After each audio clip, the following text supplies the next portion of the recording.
जय माता दी दोस्तों। श्री जगदम्बिकाय नमः। ओम ऐं ह्रीं क्लीं चामुण्डाय विच्चे। श्रीमद्देवी भागवत महापुराण चतुर्थ स्कंध अतः अष्टादशो अध्याय।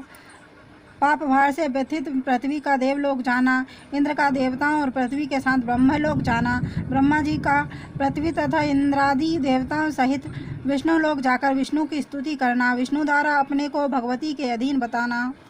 व्यास जी बोले, हे राजन सुनिए, अब मैं श्री कृष्ण के महान चरित्र, उनके अवतार के कारण और भगवती के अद्भुत चरित्र का वर्णन करूंगा। एक समय की बात है, पापियों के भार से व्यथित अत्यधिक कृष्ण दीन तथा भयभीत पृथ्वी गो का रूप धारण करके रोती हुई स्वर्ग लोक गई। वहां इंद्र ने पूछा, हे वसुंधरे, इस समय तुम्हें कौन सा भय है? तुम्हें किसने पीड़ा पहुंचाई है और तुम्हें क्या दुख है?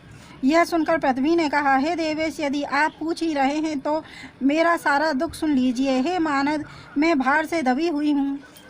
मगध देश का राजा महापापी जरासंध, चेरी नरेश, शिशुपाल, प्रतापी काशीराज, रुक्मी, बलवान कंस, महाबली नरकासुर, शोभ नरेश, शाल्व, क्रूर केशी, धेनुकासुर और वत्सासुर, ये सभी राजागण धर्महीन, परस्पर विरोध रखने वाले हैं।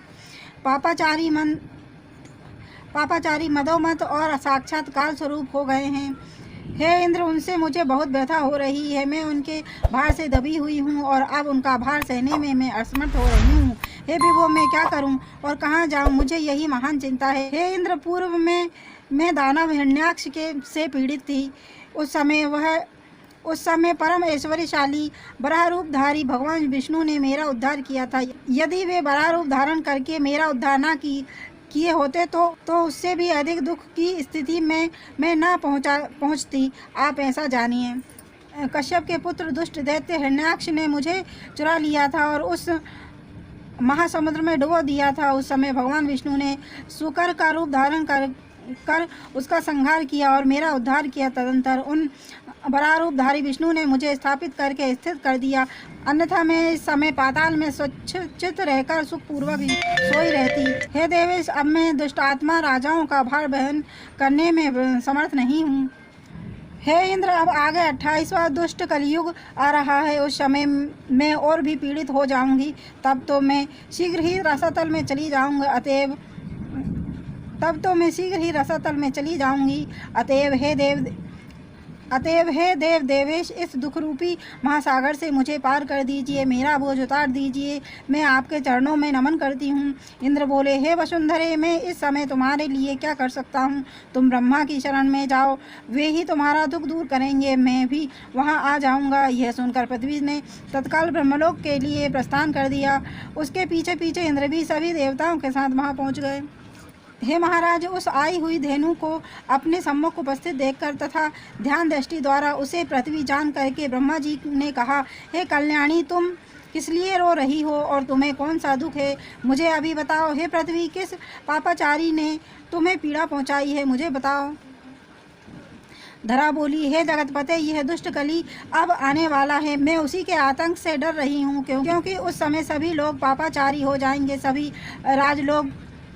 सभी राजा लोग दुराचारी हो जाएंगे, आपस में विरोध करने वाले होंगे और चोरी के कर्म में संलग्न रहेंगे। वे राक्षस के रूप में एक दूसरे के पूर्ण रूप से शत्रु बन जाएंगे। हे पितामह, उन राजाओं का वध करके मेरा भार उतार दीजिए। हे महाराज, मैं राजाओं की सेना के भार से दबी हूँ। ब्रह्मा जी बोले, हे देवी, तुम्हारा भार उतारने में मैं सर्वथा समर्थ नहीं हूँ। अब हम दोनों चक्रधारी देवाधिदेव भगवान विष्णु के धाम चलें। वे जनार्दन तुम्हारा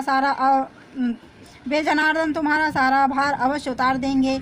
मैंने पहले से ही भली भांति विचार करके तुम्हारा कार्य करने की योजना बनाई है। उन्होंने इंद्र से कहा, हे सुरश्रेष्ठ, जहाँ पर भगवान जनार्दन विद्यमान है, अब आप वहीं पर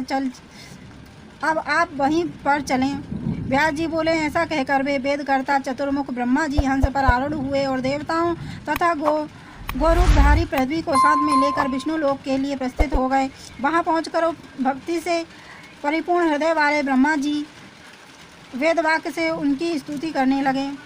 ब्रह्मा जी बोले, आप हजारों मस्तकों वाले, 1000 नेत्रों वाले और 1000 पैरों वाले हैं। आप देवताओं के भी आदिदेव तथा सनातन वेद तथा सनातन वेद पुरुष। हे विभो, हे रमापते, भूतकाल भविष्यकाल तथा वर्तमान काल का जो भी हमारा अमर तत्व है उसे आपने ही हमें प्रदान किया है। आपकी इतनी बड़ी महिमा है कि उसे त्रिलोकी में कौन नहीं जानता। आप ही सृष्टि करने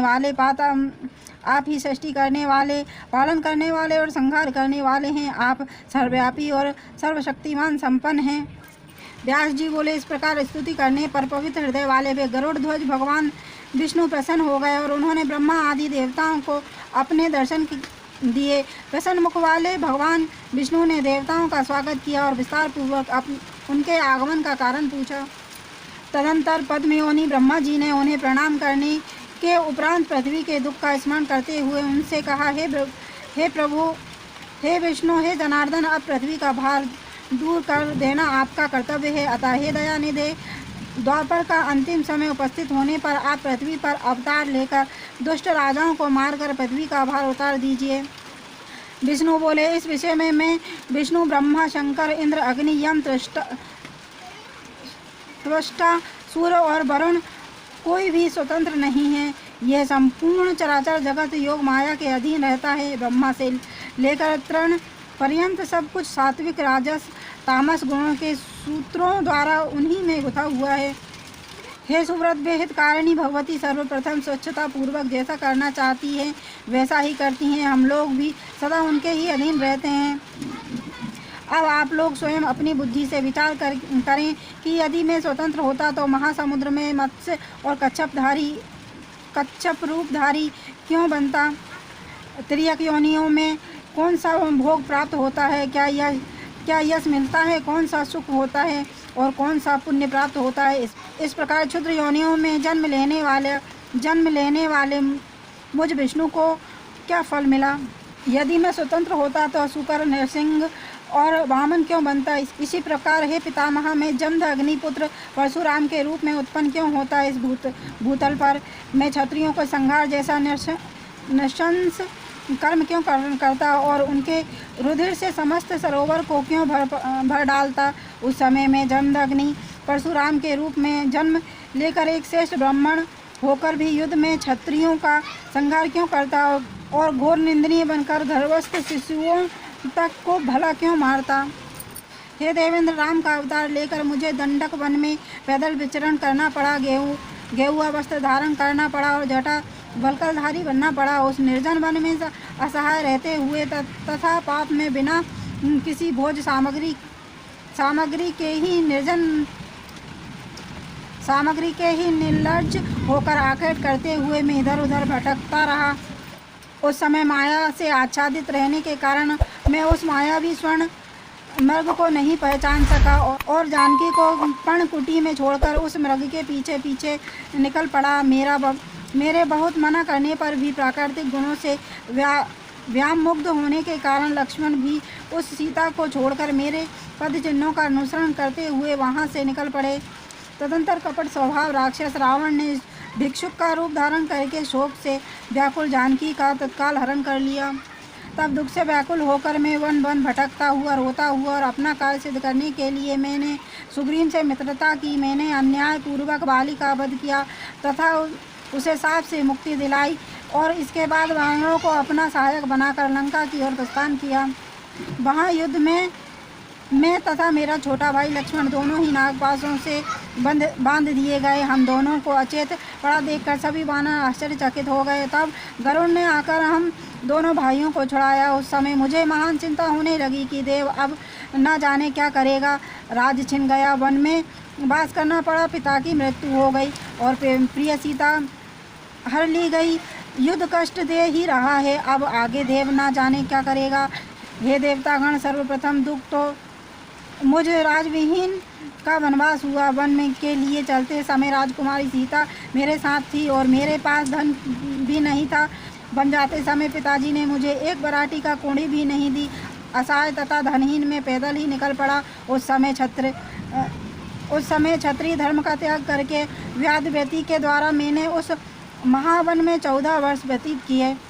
तदंतर भागवत युद्ध में मुझे विजय प्राप्त हुई और वहाँ महान असुर रावण मारा गया। इसके बाद में सीता को ले आया और मुझे अयोध्या फिर से प्राप्त हो गई। इस प्रकार जब मुझे संपूर्ण राज्य मिल गया तब कौशल देश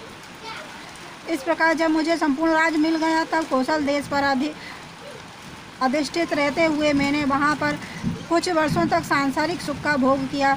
इस प्रकार पूर्व काल में जब मुझे राज्य प्राप्त हो गया तब मैंने लोक निंदा के भय से वन में सीता का परित्याग कर दिया। इसके बाद मुझे पुनः पत्नी वियोग से होने वाला भयंकर दुख प्राप्त हुआ। वह धरानंदिनी सीता पृथ्वी को भेद कर पाताल में चली गई। इस प्रकार राम अवतार में भी मैं परतंत्र होकर निरंतर दुख पाता रहा। तब भला दूसरा कौन स्वतंत्र हो सकता है। तत्पश्चात काल के वशीभूत होकर मुझे अपने भाइयों के साथ स्वर्ग जाना पड़ा। अतः कोई भी विद्वान पराधीन व्यक्ति की क्या बात करेगा। हे कमलोभद्रव, आप यह जान लीजिए कि जैसे मैं परतंत्र हूँ वैसे ही आप शंकर तथा अन्य सभी बड़े बड़े देवता भी निश्चित रूप से परतंत्र है।